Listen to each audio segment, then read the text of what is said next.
મિત્રો આજે આપણે સરવાળા અને તે તફાવતનો અંદાજ ત્યાંથી સ્ટાર્ટ કરવાનું છે.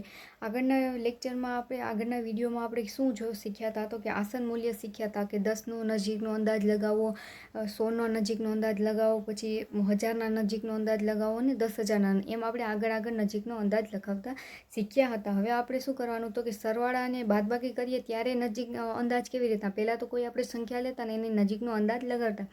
હવે આપણે સરવાળા કરતા હોય અથવા તો બાદબાકી કરતા હોય તો ત્યારે નજીકનો અંદાજ કેવી રીતના લેવો એના વિશે આપણે જાણીશું.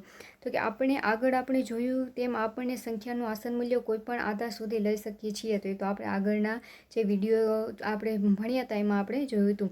વેપારીએ 1000ના આધાર પર આસન મૂલ્ય મેળવ્યું અને પોતાની પાસે જરૂરી પૈસા છે તે જાણી આપણે સંતોષ અનુભવ્યો હતો. તો આપણે આગળના આ વેપારીવાળું જોયું હતું કે એને થોડાક પૈસા આપવાના હતા અને એવું સમથિંગ એક્ઝામ્પલ જોયું હતું ને એના પરથી શું કહેવાય કે આપણને એ જોયું હતું કે એણે શું કર્યું હતું? તો કે એની પાસે જે રૂપિયા હતા એનો શું કહેવાય કે એને અંદાજ લગાડ્યો હતો કે મારે આને એટલા દેવાના છે ને આને એટલા દેવાના છે, છતાં પણ મારી પાસે પૈસા વધશે. તો આમ આપણે કોઈ પણ સરવાળા કે તફાવતને અંદાજિત કરી શકીએ છીએ. હવે તમને સમજાયું ગયું હશે કે શા માટે આપણે આસન મૂલ્ય લઈએ છીએ અને અમુક ચોક્કસ આધાર પર જ આસન મૂલ્ય લઈએ છીએ. તો શું કહેવાય કે હવે આપણે ખબર પડી કે આસન મૂલ્ય શું લે કે આપણે ગણતરીમાં સરળતા પડે. આપણે જો કોઈ પણ જટિલ જો અહીંયા કેવી રીતના અંદાજે આપેલ છે તો આનો સરવાળો કરો અને એનું આસન મૂલ્ય લઈને સરવાળો કરો અથવા તો બાદબાકી કરવી તો એ આપણને સહેલું પડે. તો આપણે ઉદાહરણ આપીએ છીએ એના પ્રમાણે જોઈએ. તો કે જો પહેલો શું છે? તો કે અંદાજ લગાવો 5290 અને પ્લસ 17,986. તો આ બેનો સરવાળો શું થાય? એનો શું કહે કે અંદાજ લગાવવાનો છે. આપણે એનો સરવાળો કરવા બેસીએ તો સરવાળો થઈ જાય. આપણે 17,986 લખીએ અને પછી 5,990 લખીએ તો એનો સરવાળો તો આપણે તરત થઈ જાય. અમુકને શું કે સ્પીડ હોય પણ એનું શું કરવાનું કીધું? આપણે તો અંદાજ લગાડવાનું કીધું. તો જો આપણને ખબર છે કે 17,986 એ 5,290 કરતાં કેવા છે? તો કે મોટા છે. 1000ના આધારે આસન મૂલ્ય આપણે 17,986 એ આપણે શીખી ગયા હતા. 1000ના આધારે, 10ના આધારે, 100ના આધારે કેવી રીતના આસન મૂલ્ય લેવું હોય. તો જો 17,986નું આપણે 18,000 લઈએ છીએ. એ પણ આપણે ખબર છે કે 499 ને 4,999 એ કેવી રીતના આપણે 0 સુધી લેતા હતા. આપણે 49 સુધી 0 અને પછી 51થી આપણે 100 સુધીનું એ આપણે આગળનો જે આના પહેલાંનો વિડીયો છે એમાં આખું આપણે વિસ્તૃત સમજ્યા હતા કે આસન મૂલ્ય કેવી રીતના લેવું ને કેમ અંદાજ આવે ને. પછી 5,290નું આસન મૂલ્ય આપણે કેટલું? તો કે 5,000 લઈએ તો એ બેનો અંદાજ સરવાળો કેટલો થાય? તો કે 23,000 થાય. તો શું ઉપરની પદ્ધતિ કારગર છે? તમે સંખ્યાઓનો સરવાળો કરી વાસ્તવિક જવાબ મેળવો અને અંદાજ કારણભૂત હોય તો ચકાસો. તો જો આપણે સંખ્યાઓનો સરવાળો કરીએ કે જે આ 17,986 છે અને એને એમાં શું કહેવાય કે 5,290 આપણે સરવાળો કરીએ તો એનો સરવાળો કેટલો થાય? તો કે 6 8 16 ને 17 ને 1 18 17 વધી 1 9 9 ને 12 ને અહીંયા 7 8 9 10 11 12 13 7 ને 5 કેટલા થાય? તો કે 7 8 9 10 11 12 ને 13. આનો સરવાળો 13 અહીંયા વધી. અહીંયા કેટલા આવે? તો કે 23,276. તો આનો આપણો જવાબ શું આવે? 23,276. અને જે આપણે 17,986 અને 5,290નો આસન મૂલ્ય લઈને જે સરવાળો કર્યો હતો એ કેટલો આવતો હતો? તો કે 23,000 આવતો હતો. એટલે આપણે 276 એટલે કે આપણે નજદીકનો કહી શકાય કે તો આપણે શું કહેવાય કે આ સરવાળો પરથી કહી શકાય કે જે આપણે આસન મૂલ્ય લીધું એ કારગત કહેવાય. કેમ કે 23,000ની આજુબાજુમાં તો આપણને જવાબ આવી ગયો. એવું દર વખતે નથી થતું. ક્યારેક આપણે શું કહીએ કે આસન મૂલ્ય લેવામાં ભૂલ થઈ જાય અથવા તો બહુ મોટી સંખ્યા હોય ને આસન મૂલ્ય લેવા જાય તો આપણે શું કહીએ કે સરવાળો અથવા તો બાદબાકી કરવામાં આપણે વાર લાગી જાય. તો શું કહે આપણે દર વખતે આસન મૂલ્ય લેતા નથી. જો સહેલું હોય તો એ આસન મૂલ્ય લેતા નથી અને એ આપણે આગળ ધીરે ધીરે શીખશું. હવે શું કીધું છે? તો કે 5,673 માઇનસ 436 કરવાના છે. તો 5,673નું આસન મૂલ્ય આપણે કેટલું લીધું? તો કે 6,000 લીધું. અને 436નું 1000ના આધારે આસન મૂલ્ય આપણે કેટલું લીધું? તો કે 0 લીધું. કેના આધારે લીધું? તો 1000ના આધારે. અહીંયા પણ 5,000ના હતું એટલે 1000ના આધારે લીધું. તો એ બેનો શું કહે કે તફાવત કેટલો થાય? તો કે 6,000 થાય. તો હવે જો આપણે શું કહેવાય કે અને શું કીધું કે આ કારણભૂત અંદાજ નથી. શા માટે આ કારણભૂત અંદાજ નથી? તો આપણે જો 5,673માંથી આપણે 436 બાદ કરીએ તો અહીંયા શું કહેવાય કે 13માંથી 6 જાય તો કેટલા? તો કે અહીંયા 7 વધે, પછી અહીં 6માંથી 3 જાય તો 3 વધે, પછી અહીં 6માં 4 જાય તો 2 વધે ને અહીં 5. એટલે આપણે શું કહેવાય કે 5673 હોય એમાંથી આપણે 436 કાઢીએ તો આપણી પાસે કેટલા વધે? તો કે 5237 વધે. એ 6000 કેટલા થઈ જાય? બહુ દૂર થઈ જાય. એટલે શું કહેવાય કે આપણે બહુ દૂરના પ્રમાણમાં આપણે કહી શકીએ કે આ જવાબ બહુ છેટો થઈ જાય. એટલે શું કહેવાય કે કારણભૂત અંદાજ નથી, એવું આપણે કહી શકીએ. પછી જો પાછું બીજું સમજાયું છે કે ચાલો આપણે વધુ નજીકનો અંદાજ મેળવવા માટે 100ના આધારે આસન મૂલ્ય લઈશું. એટલે શું કરવાનું? તો કે અહીંયા 5673નું આસન મૂલ્ય કેટલું લીધું? તો કે 5700 લીધું. એટલે 100ના આધારે લીધું. અહીંયા આપણે કેટલું લીધું હતું? તો કે 1000ના આધારે લીધું હતું એટલે 6000 થતું હતું. હવે 100ના આધારે લીધું એટલે શું થતું હતું? શું થાય? તો કે 5700 થાય. અને 436નું 100ના આધારે લઈએ તો કેટલું થાય? 400 થાય. અને એનો તફાવત કેટલો? તો કે 5300. આપણે અહીં કેટલો આવતો હતો? કે 5237. એટલે કે શું કહે કે નજીકનું આપણે કહી શકીએ. આ વધારે સારું અને અર્થપૂર્ણ આસન મૂલ્ય છે. એટલે સમજાણું. મેં શું કામ કીધું હતું કે આપણે દર વખતે આસન મૂલ્ય લેતા નથી. એટલે કે 1000ના આધારે આસન મૂલ્ય આપણે ઘણીવાર શું કહે કે શક્ય લઈ લઈએ, પછી આપણને શું કહે કે એમાં જવાબ મળતો નથી. એટલે જેને જે પ્રમાણે જરૂર હોય એ પ્રમાણે આસન મૂલ્ય લેવાનું. હવે શું છે? તો કે એવી જ રીતના ગુણાકારનો અંદાજ પણ છે. તો કે આપણે ગુણાકારના અંદાજ કેવી રીતે કાઢીશું? તો કે 19 × 78નો અંદાજ શું છે? તો કે એ સ્પષ્ટ છે કે ગુણાકાર 2000 કરતાં ઓછો છે. અને એ શા માટે?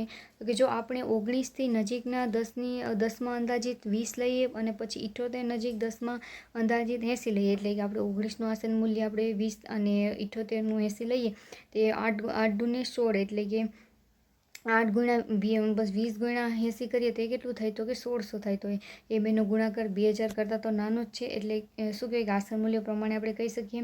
હવે એવી જ રીતના કોનું આપેલું છે? તો કે 63 ગુણ્યા 182નું આપેલું છે. તો જો અહીંયા આપણે કેનો હતો કે અહીંયા 19નો 10ના આધારે લીધો હતો અને 78નો 10ના આધારે લીધો હતો. હવે જો કે જો આપણે બંને અંદાજિત 100ની નજીકના લઈએ તો આપણને 100 એટલે કે 63નો 100નો આસન મૂલ્ય થાય ને 182નું કેટલું થાય? તો કે 200 થાય. તો એનો શું કહેવાય કે ગુણાકાર કેટલો થાય? તો કે 20000 મળે. જે વાસ્તવિક ગુણાકાર કરતાં કેટલો છે? તો કે બહુ મોટો છે. વાસ્તવિક ગુણાકાર તો આપણો 1600 જ છે. અને આપણે જો 100ના આધાર ઉપર 63 અને 100 નહીં, એટલે એ તો 20 અને 80નો છે. પણ આપણે વાસ્તવિક 182 અને 63નો ગુણાકાર કરીએ ને તો એક શું કહેવાય કે એ વાસ્તવિક જે આપણે જવાબ મળે એનાથી કેટલો શું? તો કે બહુ મોટો, ઘણો મોટો થઈ જાય. આપણે શું કરીશું? તો કે વધુ વાજબી અંદાજ મેળવવા માટે આપણે નજીકના 10 એટલે કે 60 અને 182ના નજીકના 10 એટલે કે 100 લઈએ. તેથી આપણને 60 ગુણ્યા 180 અથવા તો શું કહેવાય કે 10,800 મળે. આ એક સાચો અંદાજ છે, પરંતુ તે પૂરતો ઝડપી નથી. એટલે આપણે 60 ગુણ્યા 180નો ગુણાકાર કરીએ તો થોડોક શું કહેવાય કે વાર લાગે ગુણાકાર કરવામાં. પણ શું કહેવાય કે આપણે 63 ગુણ્યા 182ની નજીકનો આપણે કહી શકીએ. એટલે આપણે અંદાજે અત્યારે આપણે શું કહીએ કે માની લેવાની જ વાત શું કહીએ કે શીખીએ છીએ કે એટલું આપેલું હોય તો આપણે એટલો અંદાજ લગાવીએ. હવે જો આપણે 63થી 60 અને 182ની નજીક 100 જેટલા એટલે કે 200નો અંદાજ કરવાનો પ્રયાસ કરીએ છીએ, એટલે કે આપણે 60 ગુણ્યા 200 મેળવીએ છીએ અને આ 12000 ગુણાકારનો ઝડપી તેમજ સારો અંદાજ આવે છે. આ ઉપરથી આપણે એક સામાન્ય નિયમ બનાવી શકીએ છીએ કે દરેક સંખ્યાના મહત્તમ સ્થાન સુધીનું આસન મૂલ્ય લો. જો હવે આપણે શું કહેવાય કે આપણી સરળતા માટે આપણે 63 અને 182નો ગુણાકાર કરી લઈએ કે 182 ગુણ્યા આપણે 63, એટલે આપણે ખબર પડી જાય કે એની આજુબાજુનો કયો આપણો આંકડો 6 દુ 12, 4 6 36, 6 7 48, 4 6 7 8 9 10, અહીંયા 4 16 1 2 2 × 2 3 3 4 5 અને 6. તો અહીંયા શું કહે કે સરવાળો આપણો કેટલો થાય? તો કે 14 13 14 1 11000ની નજીક થાય છે. તો જો 11484 છે અને આપણે 60 અને 20ના પ્રમાણે લઈએ તો એ કેટલો? તો કે 12000 થાય. એટલે આ શું કહેવાય કે સૌથી સરળ 60 અને 200નો ગુણાકાર પણ સરળ થાય અને એની શું કહે કે આપણે જે મૂળ ગુણાકાર કર્યો, આપણે 63 અને 82નો ગુણાકાર કર્યો એની નજીક પણ આવે. એટલે શું કહેવાય કે જ્યારે જે આસન મૂલ્ય પ્રમાણે લેવાનું થાય એનું આપણે કરવું જોઈએ. જો બંનેનું એક સરખું લઈએ તો શું કહેવાય કે જવાબમાં આડાવડું થઈ શકે, પણ જેની જેટલી જરૂર હોય એના પ્રમાણે આપણે આસન મૂલ્ય લઈ શકીએ. આ ઉપરથી આપણે એક સામાન્ય નિયમ બનાવી શકીએ છીએ કે દરેક સંખ્યાના મહત્તમ સ્થાન સુધીનું આસન મૂલ્ય લ્યો. એટલે જે સંખ્યા હોય એના મહત્તમ સ્થાન હોય એનું આસન મૂલ્ય આપણે લેવું. પછી બંને આસન મૂલ્યોનો ગુણાકાર કરો. જેમ કે આપણે આગળના ઉદાહરણમાં કર્યું, આપણે 63ના દશક સ્થાનનું આસન મૂલ્ય લીધું, જ્યારે 182ના 100ના સ્થાનનું લીધું. હવે આ નિયમનો ઉપયોગ કરીને 81 × 499નો અંદાજ મેળવો. તો જો 499 છે, 479નું આસન મૂલ્ય કેટલું થાય? તો કે 500 થાય. કેના પ્રમાણે? તો કે 100ના પ્રમાણે.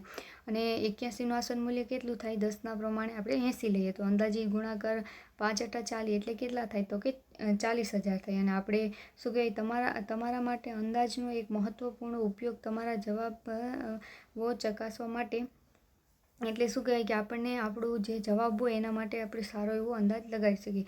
ધારો કે તમે ગુણાકાર 37 × 1889 કર્યા છે, પરંતુ તમે તમારા જવાબ વિશે ચોક્કસ નથી, તો ગુણાકારનો ઝડપી અને વ્યાજબી અંદાજ તો કે 37નું 10ના પ્રમાણે આસન મૂલ્ય આપણે કેટલું લીધું? તો કે 40 લીધું.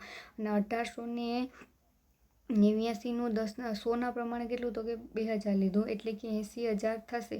અને જો તમારો જવાબ 80,000ની નજીક છે તો તે મોટે ભાગે યોગ્ય છે. બીજી બાજુ જો તે 8,000 કે 80,000ની નજીક છે તો તમારા ગુણાકારમાં કંઈક ચોક્કસ ખોટું છે. બે અથવા વધુ સંખ્યાના સરવાળા અને બાદબાકીમાં પણ આ સામાન્ય નિયમ વપરાય છે. અને શું કહેવાય કે એવી જ રીતના આપણે આપણો ગુણાકારનો અંદાજ લગાડી શકીએ છીએ. આપણે જો અહીંયા પ્રયત્ન કરવાના આપીએ છીએ તો કે શું કહેવાય કે આપણે દાખલા કરીને શીખશું એટલે આપણે વધારે ખબર પડશે. તો જો પહેલો દાખલો કયો છે આપણે? તો કે 87 અને 313નો છે. તો આપણે 87 × 313 કરીએ તો પહેલાં તો આપણે એનો જવાબ લઈ લઈએ કે 87 × 313 કરીએ ને તો આપણો સાચો આન્સર શું આવે? આપણે આસન મૂલ્ય લેતા નથી, ડાયરેક્ટ આપણે 87 અને 313નો આપણે ગુણાકાર કરીએ તો સમથિંગ 27,231 જેટલો આવે. તો હવે આપણે આસન મૂલ્ય પ્રમાણે લઈએ કે કયું આસન મૂલ્ય લઈએ કે જે આપણે શું કહીએ કે આની નજીકનો જવાબ આવી શકે. તો જો આપણે 87 છે તો એનો 10ના આધારે કેટલો આપણે? તો કે 90. અને આપણે 313 છે તો એનો આપણે 100ના આધારે લઈએ તો કે કેટલો લઈએ? તો કે 300 લઈએ. તો આ બંનેનો ગુણાકાર આપણે કેટલો થાય? તો કે 9 તેરી 27. તો એ કેટલો થાય? તો કે 27,000 થાય. તો 27,231 અને 27,000 તો એ શું કહેવાય કે આપણો સૌથી સારો ને ઝડપી જવાબ કહી શકાય. એટલે આનો અંદાજિત ગુણાકાર આપણે કેટલો? તો કે 27,000 ગણી શકીએ. એવી જ રીતના બીજો દાખલો છે કે 9 અને 9 × 795 છે. તો એનો સાચો જવાબ આપણે 9 × 795 કરીએ તો એનો જવાબ શું આવે આપણે? તો કે 7,155 આવે. શું આવે? તો કે 7,155. તો હવે 9 છે તો એનું આપણે આસન મૂલ્ય 10 લઈએ અને 795 છે તો એનું આસન મૂલ્ય આપણને એ પણ આપણે કોના? તો કે 10ના આધાર ઉપર લઈએ. એટલે એને ગુણ્યા કેટલા? તો કે 790 કરીએ તો આપણે જવાબ કેટલો આવે? તો કે 700 શું કહે 79 100 સમથિંગ એટલું આવે કે 7,900 જેટલું આવે. તો એ શું કહે કે આની નજીકનું કહી શકાય. આપણે બીજા કોઈ પ્રમાણમાં લઈએ કે આપણે 10 ગુણ્યા આપણે અહીંયા 100ના આધારે આપણે 800 લઈએ તો એ કેટલું? 8,000 થઈ જાય. તો એ આના પ્રમાણમાં શું કહે કે વધારે થઈ જાય. આ પણ છેટું છે, પણ આ શું કહે કે ઝડપી અને શું કહે કે નજદીકનો જવાબ આપણે કહી શકીએ. પછી એવી રીતના આપણે 898 અને 785 છે તો એનો આપણે આ ગુણાકાર કરીએ તો એ કેટલો થાય ટોટલ? તો કે એ થાય છે આપણો 7 લાખ પછી 2,575 જેટલો થાય છે. તો કે આપણે 898 અને 785નો આપણે ઓરિજિનલ ગુણાકાર કરીએ તો એ આપણે કેટલું? તો કે 7 લાખ શું કહેવાય કે 7,02,575 જેટલો આવે. અને આપણે એના આસન મૂલ્ય પ્રમાણે લઈએ તો કે જો આ 898 છે તો એનું આસન મૂલ્ય આપણે કેટલું? તો કે આપણે 10ના પ્રમાણે જ લઈ લઈએ, અથવા તો આપણે 100ના પ્રમાણે લઈએ તો 900 ગુણ્યા આપણે 800 કરીએ તો 900 ગુણ્યા 800 કરીએ તો આપણો જવાબ શું આવે? તો કે 7,20,000 જેટલો આવે. આપણે આ બંનેનો ગુણાકાર કરીએ 900 અને 800નો તો આપણો જવાબ કેટલો આવે? તો કે 7,20,000ની આજુબાજુ આવે. એટલે આપણે શું કહીએ કે 7,20,000 ને આપણે શું કહીએ 10,000ના ગેપમાં લઈએ તો આપણે નજીકનો આન્સર ગણી શકીએ. પછી એવી રીતના છેલ્લો દાખલો છે કે 958 અને 387નો આપણે ગુણાકાર કરીએ તો આપણે 3,70,746 જેટલો જવાબ આવે. કેટલો? 3,70,000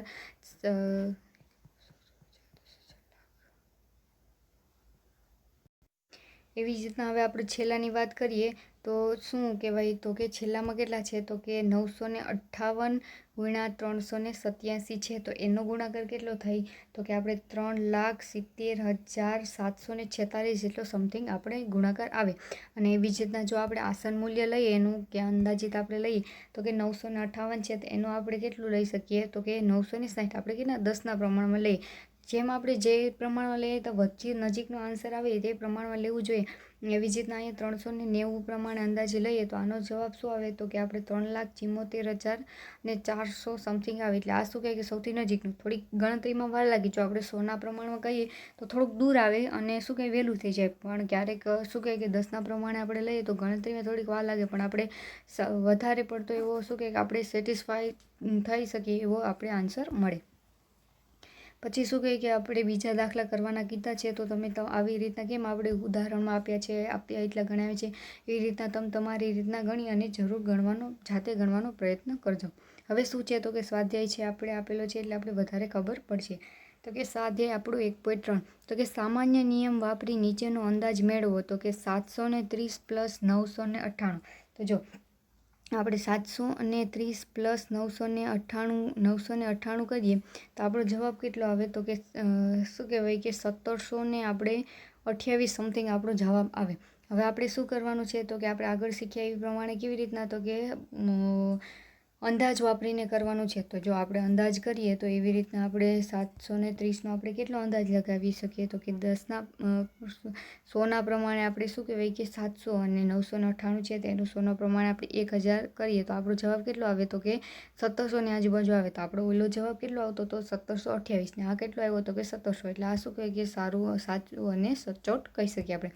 પછી એવી જ રીતના 796 - 314 છે. તો 796માંથી 314 બાદ કરીએ તો આપણે કેટલા 482 જેટલો આન્સર આવે. અને આપણે શું કહે કે અંદાજિત કરીએ તો 796 છે ને એના આપણે 800 લઈએ અને 314 છે એના 300 લઈએ તો એનો જવાબ આપણે કેટલો આવે તો કે 400 નહીં પણ 500 આપણો જવાબ આવે. તો 482 નજીક આપણે 500 લઈ શકીએ. એ શું કહેવાય કોના પ્રમાણે તો કે આપણે જે અંદાજ લગાવ્યો એના પ્રમાણે. પછી એવી રીતના આગળ શું છે તો કે 12,904 અને 2,888 છે એનો બેનો શું કરવાનો સરવાળો કરવાનો.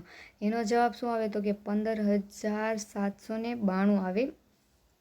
15,792 આવે ને આપણે આસન એટલે કે આપણે શું કહેવાય કે અંદાજ પ્રમાણે જે મૂલ્ય લઈએ તો આપણે 12,904 છે એનું આપણે કેટલું તો કે 13,000 અને આપણું 2,888 છે તો એનું આપણે કેટલું લઈ લઈએ તો કે 3,000ની આજુબાજુ લઈ લે તો આપણું કેટલું થાય તો કે 16,000ની આજુબાજુ થાય. તો આપણે 16,000 અને 15,792 તો એ તો આપણું શું કહેવાય નજીકનું થાય.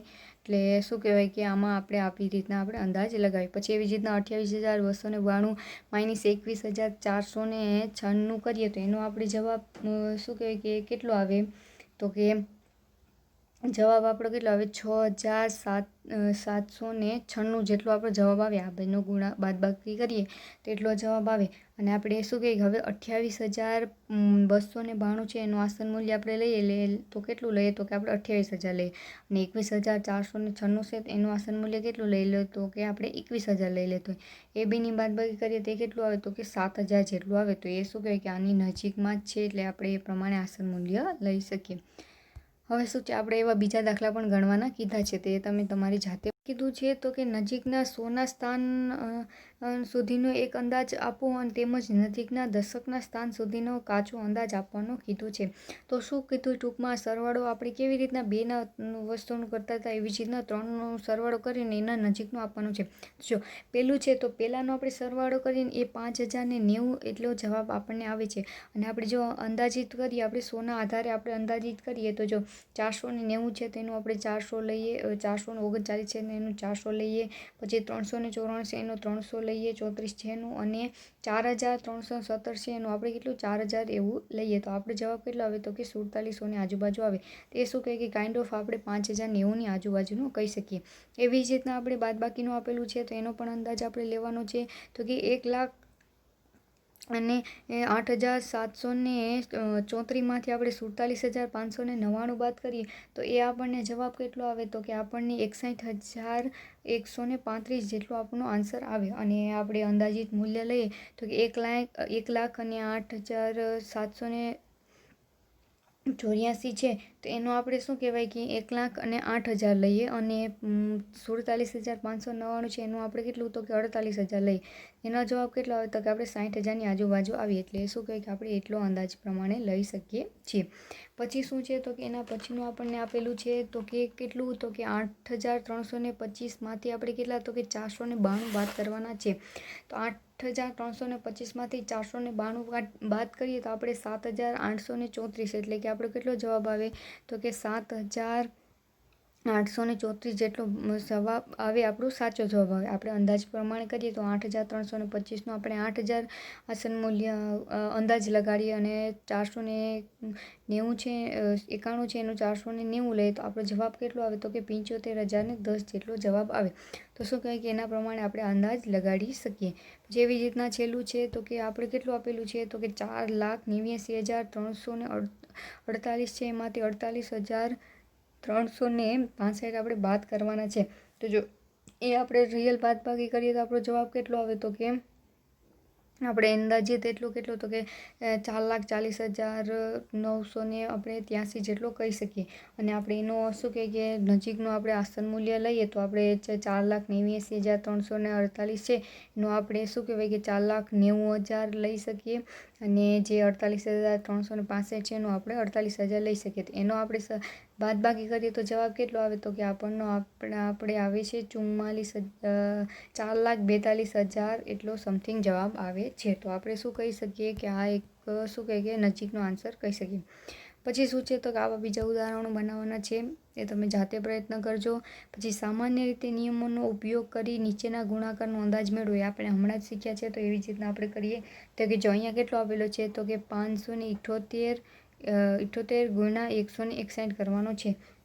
તો જો આપણે 578 આપણે લઈએ તો એનો આપણે આ બંનેનો ગુણાકાર કરીએ તો આપણો જવાબ કેટલો આવે તો કે 93,558 સમથિંગ ટાઈપ જેટલો જવાબ આવે. આ બંનેનો આપણે ઓરિજિનલ ગુણાકાર કરીએ તો હવે 578 છે એનો આપણે 600 તરીકે અને 161 છે તેનો આપણે 160 આ બંનેનો ગુણાકાર કરીએ તો એ કેટલો જવાબ આવે તો કે 96,000 જેટલો આપણે જવાબ આવી શકે. પછી જો અહીંયા શું કહેવાય કે આપણે આપણી રીતના જો આસન મૂલ્યની વાત કરીએ તો અહીંયા આપણે 580 પણ લઈ શકીએ. 578 છે તો 10ના પ્રમાણે આપણે આસન મૂલ્ય લઈએ તો 580 લઈ શકીએ. અને 160 છે 161 છે તો એનું તો પણ આપણે 160 લઈએ. એનો જવાબ કેટલો આવે તો કે 92,800 એવો સમથિંગ 800ની નજીકનો કંઈક આન્સર આવે. તો જો આનો ગુણાકાર આપણે થોડોક ડિફિકલ્ટ થઈ જાય, પહેલો ગુણાકાર આપણે સરળતાથી કરી શકીએ. આનો ગુણાકાર કેવો તો આપણે થોડુંક ડિફિકલ્ટ થઈ જાય. એટલે શું કહેવાય કે જે સરળ આપણે બને એ પ્રમાણે કરી શકીએ. એટલે આપણે બંને રીતના પણ કરી શકીએ. કેમ કે અંદાજિત કરવાનું છે તો આપણે અંદાજ તો ગમે રીતના આપણી અનુકૂળતા પ્રમાણે આપણે અંદાજ કરી શકીએ. આપણે જો 10માં અનુકૂળ થતું હોય તો આપણે 10માં લઈ શકીએ, 100માં અનુકૂળ થતું હોય તો 100માં લઈ શકીએ, અને 1000માં અનુકૂળ થતું હોય તો 1000માં લઈ શકીએ. તો એ તો આપણી સ્પીડ ઉપર અથવા તો આપણી ગણતરી કેટલી ઝડપી છે એના ઉપર આપણે આધાર રાખી શકીએ. પછી બીજું છે કે 5,281 ગુણ્યા 3,491, તો એ બંનેનો ગુણાકાર કરીએ તો આપણને કેટલો તો કે મોટો બધી આપણે કેટલો આવે છે તો કે શું કહેવાય કે 1,84,35,997. તો જો કેટલી મોટી સંખ્યા છે આપણી, બહુ શું કહેવાય કે મોટી બધી સંખ્યા થાય તો કે 1,84,35,971 જેટલું આપણી ગણતરી થાય. હવે આ બંનેનો આપણે ગુણાકાર કર્યો હોય તો અંદાજિત પ્રમાણે આપણે કરીએ તો 5,280નો આપણે 5,000 તરીકે અને શું કહે 3,491 છે તેનો આપણે 3,000 તરીકેનો આપણે ગુણાકાર કરીએ તો એ કેટલો આવે તો કે 1,50,00,000 સમથિંગ આપણો શું કહે કે જવાબ આવે. તો એ આપણે આની નજીક આપણે કહી શકીએ. આપણે કેમ કે કરોડોમાં ગુણાકાર થતો હોય ત્યારે ઓબ્વિયસ છે કે આપણે શું કહે કે અંદાજ લગાવવો જોઈએ. અને એ પણ આપણે નક્કી ન કહી શકીએ કે ગમે કેટલો અંદાજ લેવો જોઈએ આપણે. પછી બીજું છે 591 ગુણ્યા 592. તો જો એ બંનેનો ગુણાકાર કરીએ તો એ પણ કેટલો શું કે મોટો આવે, 7,64,272 જેટલો કંઈક આવી જાય છે. શું કહેવાય કે 7,64,272 જેટલો આપણે આન્સર આવે છે. તો જો અને હવે આપણે શું કહેવાય કે એનો આપણે અંદાજી પ્રમાણ લઈએ તો કે 1291 છે એનો આપણે તરીકે અને 592 છે એનું આપણે 600 લઈ લઈએ. આપણે આસન મૂલ્ય કહીએ તો એ ગુણાકાર કેટલો આવે તો કે આપણે 77,000ની આજુબાજુમાં આપણે 77,000 આપણે કહી શકીએ 77,000 જેટલું આવે. તો એ શું કહે કેટલું આપણે અંદાજે આસન મૂલ્ય એટલું આવે ગુણાકારનું છે એટલે. પછી શું છે તો કે 9,250 અને 29નું ગુણાકાર આપણે કરીએ તો એનો જવાબ આપણને કેટલો આવે તો કે 2,68,250 એટલો જેટલો ગુણાકાર આવે. તો એ શું કહે કે બહુ મોટા મોટા ગુણાકાર આપણે જ્યારે સરવાળા બાદબાકીની વાત કરતા હોય તો એ શું કહે કે કાઇન્ડ ઓફ નાનું થઈ શકે, પણ જ્યારે ગુણાકારની વાત આવે તો જો કરોડ સુધી આપણો ગુણાકાર પહોંચી ગયો તો આનું આ શું કહેવાય કે થોડુંક અઘરું થઈ પડે. પણ આપણે જો અંદાજી લગાવવું હોય અને શું કહે કે બહુ ઓછા કેસમાં આપણે આવો ગુણાકાર કરવાનો હોય પણ છતાં પણ આપણે શીખ્યું હોય તો ક્યારેક કામ આવે. તો જો કેટલું આપણે તો કે 2,68,250 આપણું આવે શું કહે ગુણાકાર આવે. તો આપણે 9,250 છે એનું આપણે 9,000 આસન હજારના પ્રમાણે આપણે 100ના પ્રમાણે આપણે 9,000 લઈએ અને 29 છે તો એનું કેટલું તો કે આપણે 30 લઈએ. તો એનો જવાબ શું આવે તો કે 2,70,000 સમથિંગ કંઈક આન્સર આવે. એટલે એ શું કહે કે એ નજીકનું આપણે આસન મૂલ્ય કહી શકીએ. તો આ શું હતું તો કે આપણને આસન મૂલ્ય હતા આપણે એક આગલા વિડીયોમાં જે આસન મૂલ્યનો હવે સરવાળા બાદબાકી અને ગુણાકાર એવી ત્રણેય રીતના આપણે આસન મૂલ્યનો અંદાજ. આસન મૂલ્ય એટલે શું તો કે અંદાજ લેવાનો. એ કોઈ શું કહે કે નિશ્ચિત હોય નહીં કે તમે એટલો ફિક્સ અંદાજ આપી શકો. આપણે અંદાજ એટલે કોને કહેવાય તો કે ફિક્સ જવાબ નહીં પણ એની આજુબાજુનો અથવા તો નજીકનો છે. જેમ આનો સરવાળો એટલો થાય એટલો શું કહે કે સચોટ રીતના એટલો થાય પણ આપણે એના આજુબાજુનો ડાયરેક્ટ ગણતા નહીં પણ આપણે એમ કહી શકીએ કે 9 ને 7 દુ 14 15 16 ને એ છે તો આપણે એમ કહી શકીએ કે 1,600 અથવા તો એની આજુબાજુને આપણે હોઈ શકીએ. તો એટલો શું કહે કે ટૂંકમાં આપણે એવો અંદાજ લગાવીએ છીએ. આના પણ શું કહે કે એવા ઉદાહરણો તમને મળે અથવા તો તમે શું કહે કે જ્યાં વધુ પ્રેક્ટિસ કરીને એવું થતું હોય તો આને આ જે દાખલા છે એને 2-3 વાર ગણી લેવાના એટલે ધીરે ધીરે ખબર પડે. પછી આપણને આગળની આ થિયરી આપેલી છે 1-2 વાર વાંચી લેજો. થોડું કોમ્પ્લિકેટેડ લાગશે પણ જેમ જેમ તમે પ્રેક્ટિસ કરતા જશો એમ તમને આવડતું જશે. હવે શું કરવાનું છે તો કે કૌંસનો ઉપયોગ કરવાનો છે. એક શું કે આસન મૂલ્યથી થોડોક અલગ ટોપિક આવ્યો એ આપણે શીખી લઈએ. તો કે સીમાએ બજારમાંથી 10 રૂપિયાની એક એવી કેટલી તો કે 6 નોટ ખરીદી. તેની બહેન મીરાએ પણ એવી જ કેટલી તો કે 7 નોટ ખરીદી. તો તેમણે કુલ કેટલી રૂપિયા ચૂકવ્યા છે તો કે 2 રીતે ગણ્યું છે. સીમાએ કેવી રીતના ગણ્યું તો કે એણે 6 નોટ ખરીદી 10 રૂપિયાની તેને 6 × 10 કર્યા અને મીરાએ કેટલા તો કે 7 નોટ ખરીદી હતી તો એને 7 × 10 કર્યા એટલે 60 + 70 એટલે 130 છે. જવાબ કેટલો આવ્યો તો 130 આવ્યો. એવી જ રીતના મીરાએ આ ગણતરી કેવી રીતના કરી તો કે મીરાએ 6 + 7 એટલે કે જો નોટ તો બે સેમ જ લીધી તો એને શું કર્યું તો કે બંને નોટનો સરવાળો કરી લીધો એટલે 6 અને 7નો સરવાળો કેટલો થાય તો કે 13 થાય. અને એને પછી કેટલા તો કે 10 રૂપિયાની હતી તો 10 સાથે ગુણાકાર કરી નાખ્યો તો એનો જવાબ પણ કેટલો આવ્યો તો કે 130. સાચો જવાબ આપણો 130 છે પણ શું કહે કે બેએ અલગ રીતના ઉપયોગ કર્યો. એ કોણનો તો કે આ શું કહે કે કૌંસનો આપણે ઉપયોગ કરી શકીએ. જો આ મીરાની ગણતરી આપણે લખવી હોય તો આપણે આવી રીતના પણ લખી શકીએ કે 6 + 7 ગુણાકારમાં 10 તો આવી રીતના આપણે કરી શકીએ. તો જો 6 + 7 એટલે 13 × 10 એટલે 130 આપણો આવી જાય.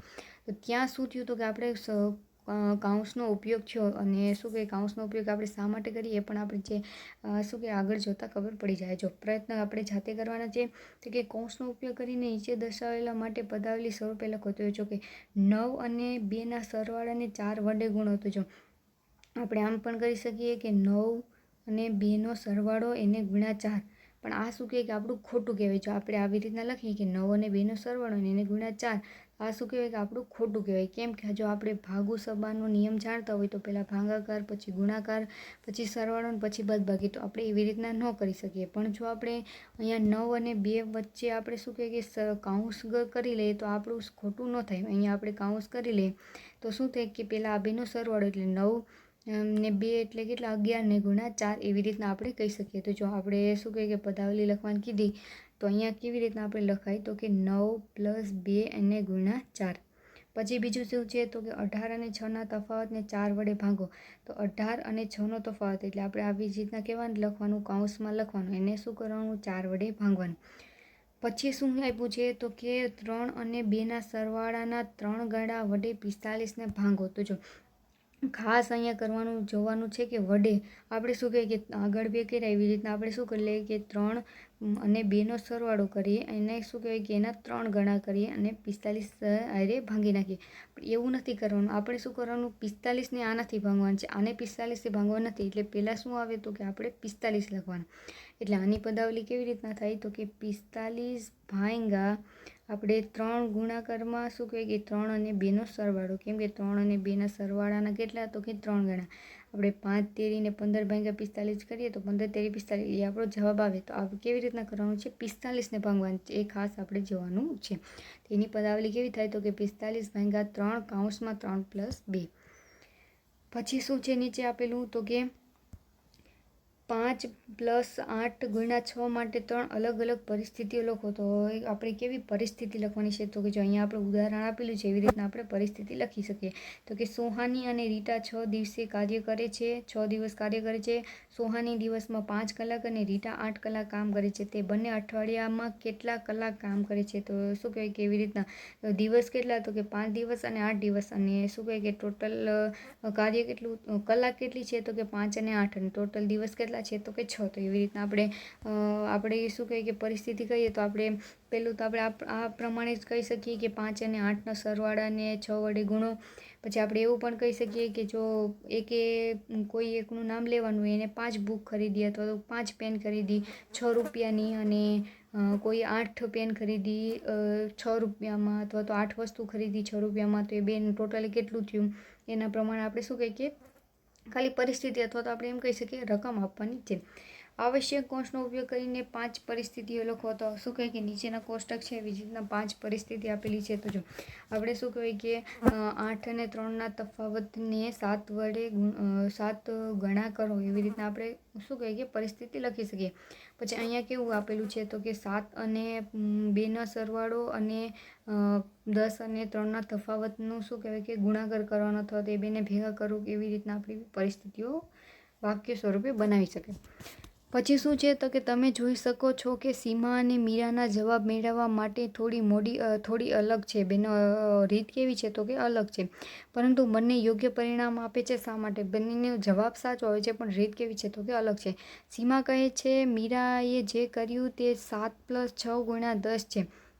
સીમાએ શું કીધું કે મીરાએ જે કર્યું, તો જો મીરાએ શું કર્યું તો કે 7 + 6 × ડાયરેક્ટ 10 કરી નાખી. એને કાઉન્સનો ઉપયોગ કર્યો નથી. તો જો અપુએ 7 + 6 × 10 = 7 + 60 એટલે કે 67નો ઉલ્લેખ કર્યો છે. આમ મીરાએ જે કર્યું તે આ નથી. ત્રણેય વિદ્યાર્થીઓ મૂંઝવાયા છે. એટલે શું કહે કે કાઉન્સનો ઉપયોગ નથી. મેં આગળ ભાગુ સવારનો નિયમ કર્યો એ પ્રમાણે શું કહે કે આવી રીતના આપણે ડાયરેક્ટ લખીએ કે આપણો જવાબ કેવો આવે તો કે ખોટો આવે.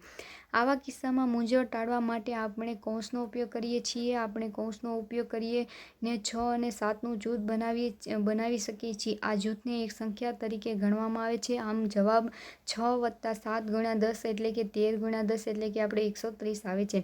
મીરાએ કેવી રીતે કર્યું તે પહેલાં 6 અને 7નો સરવાળો કર્યો અને મળેલ રકમને 10 વડે ગુણી. આ સ્પષ્ટપણે આપણે કહે છે કે પ્રથમ કૌંસની અંદર બધું એક સંખ્યામાં ફેરવી પછી બહારની ક્રિયા કરો. આ કિસ્સામાં 10નો ગુણાકાર છે. એટલે શું કહેવાય કે આપણે કૌંસનો ક્યાં ઉપયોગ કરીએ અને ક્યાં આપણને જરૂરી આવે એના વિશે આપણે જાણ્યું. હવે શું છે તો કે કૌંસનું વિસ્તરણ કરવાનું. હવે અવલોકન કરો કે કેવી રીતે કૌંસનો ઉપયોગ આપણને પદ્ધતિસર રીતે આપણી પ્રક્રિયા અનુસરવા માટે સગવડ આપે છે. શું તમે માનો છો કે કૌંસનો ઉપયોગ કર્યા વગર આપણો આ દાખલો ઘણો સરળ બનશે? તો જો આપણે આવી રીતના આપણે કરીએ તો કે 7 × 109 ગુણાકારમાં જોઈએ તો કે જો આપણે શું કહીએ કે વિસ્તરણ કરી લીધું કે 7 × 109 એટલે 100 + 9 એટલે 7 × 100 કરવાના અને 7 × 9 કરવાના. તો 700 + 63 એટલે 763. એ આપણો સરળતાથી જવાબ આવે. આપણે 109 × આપણે 7 કરીએ તો આપણે મોટો દાખલો આપણે શું કહીએ કે સરવાળો ને એવું બધું કરવું પડે, પણ આવી રીતના વિસ્તરણ કરીને આપણે કરીએ તો આપણે વહેલો જવાબ લઈ શકીએ.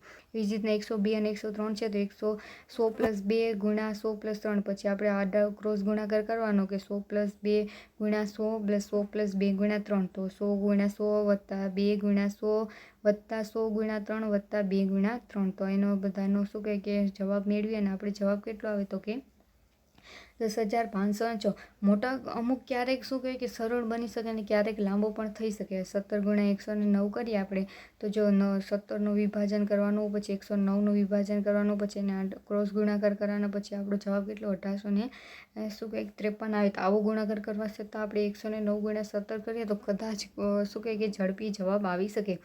તો શું કહે કે કૌંસનું વિસ્તરણ કરવાથી આપણને જવાબ શું કહે ઝડપી પણ મળી શકે અને ક્યારેક લાંબા સંખ્યાની વાત થાય, મોટી સંખ્યાની વાત થાય તો ક્યારેક આપણા માટે જટિલ પણ થઈ શકે. હવે શું છે તો કે આપણું રોમન અંક અને આપણા આ ચેપ્ટરનું આપણું છેલ્લું ટોપિક પણ કહી શકીએ છીએ.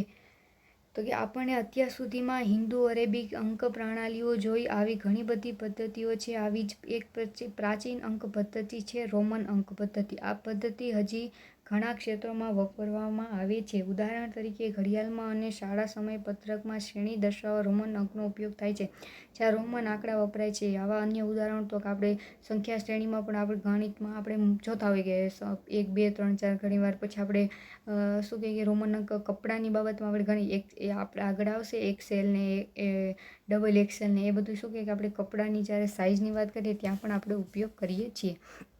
પછી શું છે તો કે રોમન અંક તો કે 1, 2 આપણે શું કહીએ કે III,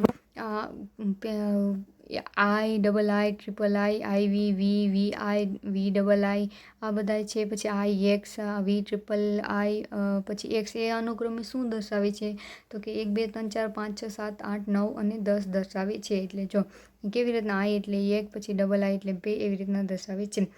આગળ જોઈએ તો 11 માટે શું કહે તો કે X અને I એટલે X એટલે શું છે તો કે 10 અને I એટલે શું તો કે 1 એટલે 1, 10 + 1 એટલે 11. પછી 12માં એવી રીતના X અને II એ જ રીતના 20 હોય એના માટે ડબલ X એવી રીતના ઉપયોગ થાય છે. પછી શું છે તો કે I એટલે કે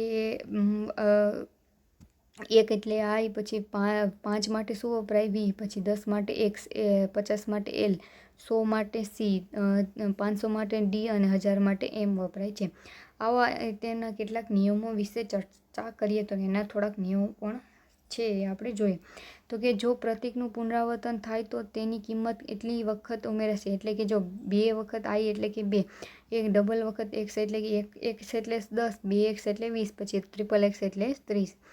એક પ્રતીકનું 3 વખત કરતાં વધુ પુનરાવર્તન થઈ શકતું નથી. પ્રતીકો V, L અને Dનું પણ પુનરાવર્તન થતું નથી. જમણી બાજુએ લખવામાં આવે તો તેનું મૂલ્ય મોટા પ્રતીકના મૂલ્યમાં ઉમેરાય છે. તો જો ટૂંકમાં શું કીધું છે તો કે મોટું મૂલ્ય એટલે કે જો અહીંયા X છે, L છે, C છે એ બધા મોટા મૂલ્ય 10, 5, 10 ને શું કહેવાય કે એ બધા મોટા મૂલ્યની વાત થાય. 100 છે ને તો એ જો એની જમણી બાજુ નાનું મૂલ્ય લખાય તો એમાં શું કહેવાય કે એનો સરવાળો કરવાનો. તો કેવી રીતના તો કે જો અહીંયા VI છે તો V એટલે 5 અને I એટલે 1 એટલે 5 + 1 એટલે 6 કરવાનું. પછી X પછી II છે તો X એટલે 10 અને II એટલે 2 એટલે એનો 10 + 2 એટલે સરવાળો કરવાનો. પછી એવી જ રીતના XLV છે તો L એટલે શું તો કે 50, X એટલે તો કે 10 અને V એટલે 5 તો એનો સરવાળો કરવાનો એટલે 65 થાય. એવી જ રીતના જો જમણી બાજુ આપેલું હોય તો એનું શું કરવાનું તો કે બાદબાકી. જેવી રીતના આપણે જમણી બાજુ હોય તો એ શું કરવાનું સરવાળો. એવી જ રીતના ડાબી બાજુ હોય તો એ શું કરવાનું આપણે બાદબાકી કરવાની. તો જો અહીંયા IV છે તો V એટલે 5, I એટલે 1 તો 5માંથી 1 બાદ કરવાનું એટલે 4. એવી જ રીતના IX છે તો 10માંથી 1 બાદ કરવાનું. XL છે તો 50, L એટલે 50, X એટલે 10 એટલે 50માંથી 10 બાદ કરીએ તો આપણે 40 અને XC છે તો 100માંથી 10 બાદ કરીએ તો આપણે 90. પછી V, L અને Dના પ્રતીકો મોટા મૂલ્યના પ્રતીકોની ડાબી બાજુ પર ક્યારેય લખાતા નથી. એટલે આ જે મોટા મૂલ્યના પ્રતીકો હોય આપણે ડાબી બાજુ ક્યારેય લખતા નથી કેમ કે પછી બાદ કરવામાં આપણે માઇનસમાં જવાબ આવે. એ શું કહે કે રોમન અંકમાં શું કહે કે શક્ય નહીં હોય. પછી એટલે કે V, L અને D કે ને બાદ કરી શકાતા નથી. જો મેં કીધું એ પ્રમાણે પ્રતીક એ I માત્ર V અને X માંથી બાદ કરી શકાય છે. પ્રતીક I છે એ કેમાંથી તો કે V અને X માંથી બાદ કરી શકાય છે. પ્રતીક X માત્ર L, M અને C માંથી બાદ કરી શકાય છે. તો શું કહે કે આપણે જે નાનું હોય એ મોટામાંથી બાદ કરી શકાય છે. પછી એવી જ રીતના એ પણ શું કહે નિયમ હોય કે શેમાંથી બાદ થાય. પછી આ નિયમો પરથી નીચેની સંખ્યા મળે તો કે 1 એટલે I, 2 એટલે II, III એટલે 3, પછી IV એટલે 5. જો અહીંયા કેવી રીતના ડાબી બાજુ આવ્યું એટલે V એટલે 5માંથી 1 બાદ કરવાનું એટલે આપણે 4 મળ્યા. પછી 5 એટલે V, 6 એટલે VI, 7 એટલે VII, 8 એટલે VIII, 9 એટલે XI, 10 એટલે X, પછી 20 એટલે XX, 30 એટલે XXX, 40 એટલે XL, પછી 50 એટલે L, પછી 60 એટલે LX, પછી 70 એટલે LXX, 80 એટલે LXXX અને 90 એટલે X અને C. XC છે તો એ આપણે અહીંયા જોયું હતું કેવી રીતના 100 - 10 એટલે 90. પછી 1 થી 100 સુધીની સંખ્યાઓમાં બાકી રહેલી સંખ્યાઓ રોમનકમાં લખો. XXXX, VX, IC, XVV લખેલા નથી. શા માટે તમે કહી શકો છો?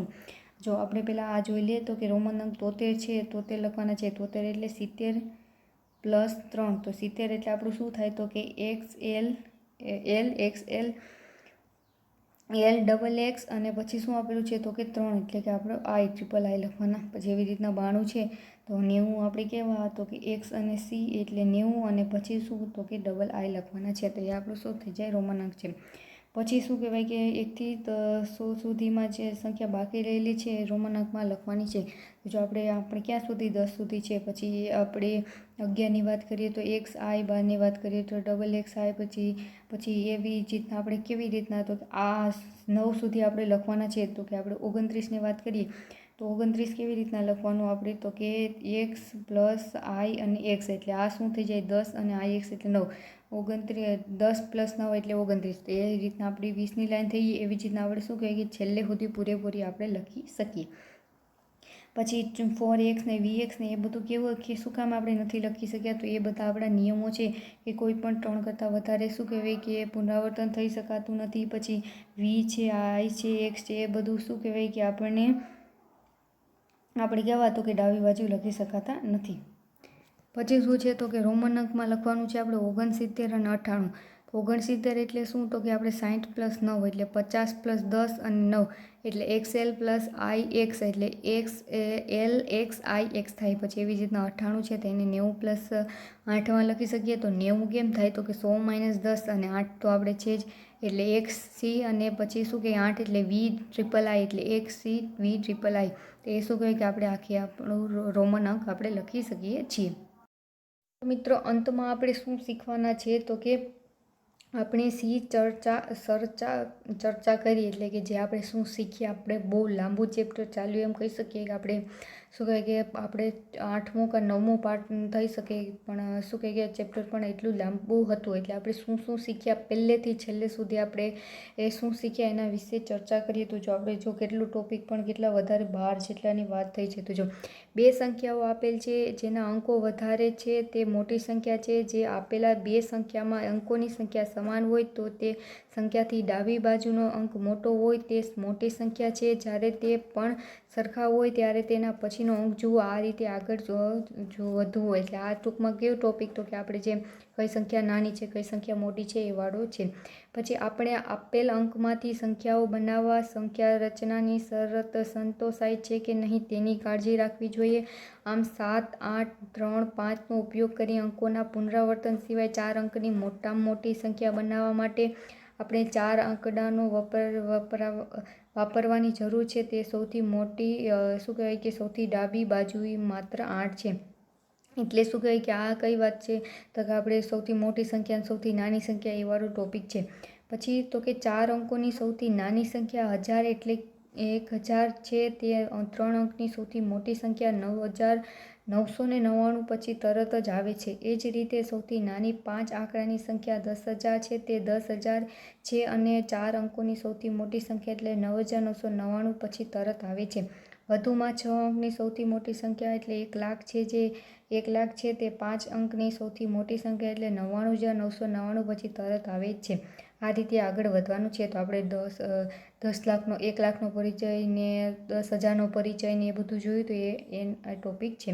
પછી અલ્પવિરામનો ઉપયોગ મોટી સંખ્યાના વાંચન અને લેખનમાં ઉપયોગી છે. સંખ્યાની ભારતીય પ્રણાલીમાં જમણી બાજુથી શરૂ થતા 3 અંકો ત્યારબાદ દરેક 2 અંકો પછી અલ્પવિરામ આવે છે. અનુક્રમે 3, 5, 7 અંકો પછીના અલ્પવિરામ 1000, લાખ અને કરોડમાં છૂટા પડે છે. આંતરરાષ્ટ્રીય પદ્ધતિ મુજબ અલ્પવિરામ દરેક 3 અંક પછી મૂકવામાં આવે છે જે 1000 અને મિલિયનને છૂટા પડે છે. તો આપણે અલ્પવિરામ મૂકવા આપણે ભારતીય પદ્ધતિ પ્રમાણે અને આંતરરાષ્ટ્રીય પદ્ધતિ પ્રમાણે આપણે 1000, 10,000, લાખ ને 10 લાખ ગણ્યા હતા. આંતરરાષ્ટ્રીય પદ્ધતિ પ્રમાણે મિલિયનમાં ગણાતા હતા. એ બધું આપણે શીખ્યા હતા. પછી તો કે રોજિંદા જીવનમાં ઘણી જગ્યાએ મોટી સંખ્યાઓ જરૂરી છે. ઉદાહરણ તરીકે શાળામાં વિદ્યાર્થીઓની સંખ્યા, ગામ અથવા નગરના લોકોની સંખ્યા, મોટી રકમની લેણદેણ, ચૂકવણી અને વેચાણ, દૂરના અંતરો વચ્ચેનો અંતરની માંગણી. એ ટોપિક આપણે શીખ્યા હતા. પછી યાદ રાખો કે કિલો 1000 ગણું મોટું છે તેમ બતાવે છે, સેન્ટીમીટર 100 ગણું નાનું છે તેમ બતાવે છે અને મિલીમીટર 1000 ગણું નાનું છે તે બતાવે છે.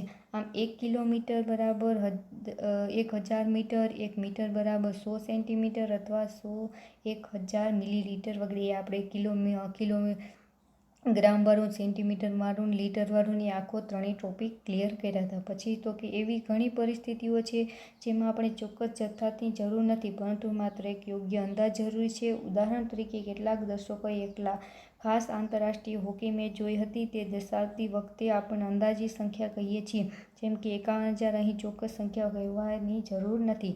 એટલે આપણે જે આસન મૂલ્ય અને અંદાજિત પ્રમાણનું જોયું હતું એ પ્રમાણે છે.